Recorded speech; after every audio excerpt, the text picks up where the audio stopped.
Power room പിടിച്ചെടുക്കുവാനുള്ള ടാസ്കിന്റെ രണ്ടാം പാദത്തിലുള്ള മത്സരം ഇപ്പോൾ കഴിഞ്ഞതേയുള്ളൂ. ഈ ചിത്രത്തിൽ കാണുന്നത് പോലെ നിരത്തി വെച്ചിരിക്കുന്ന കുപ്പികൾ, ആ കുപ്പിയിലേക്ക് ഇരു ടീമുകളുടെയും രണ്ടാൾക്കാർ വീതം ടയറുകൾ ഉരുട്ടിക്കൊള്ളിക്കുക. Buzzer to ബസറാണ്. അതിനുള്ളിൽ ഏറ്റവും അധികം കുപ്പികൾ വീഴ്ത്തുന്ന ടീമായിരിക്കും വിജയിക്കുന്നത്.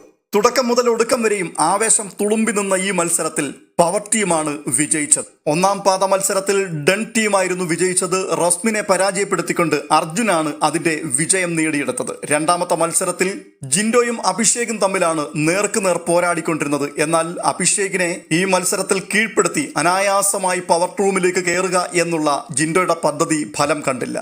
മത്സരം ബെസ്റ്റ് ഓഫ് 3 ആയി മാറിയിരിക്കുകയാണ്. ഈ മത്സരത്തിൽ കൂടി ജിൻഡോയും ടീമും വിജയിച്ചിരുന്നുവെങ്കിൽ അവർക്ക് പവർ റൂമിലേക്ക് കയറാമായിരുന്നു. എന്നാൽ 2 മത്സരങ്ങളിൽ 2 ആൾക്കാർ ജയിച്ചതുകൊണ്ട് മൂന്നാമത് അടുത്ത മത്സരമാണ് വിജയിയെ നിർണയിക്കുന്നത്. അതിനുവേണ്ടി ഏതാനും നിമിഷങ്ങൾ കൂടി കാത്തിരിക്കാം. അൻസുബയും കൂട്ടരും പവർ ടീമിന്റെ അധികാരം നിലനിർത്തുമോ അതോ ജിൻഡോയും കൂട്ടരും അത് പിടിച്ചടക്കുമോ എന്നുള്ളത് അറിയുവാൻ അല്പനിമിഷങ്ങൾക്ക് ശേഷം അതിന്റെ അപ്ഡേഷനുമായി എത്താം.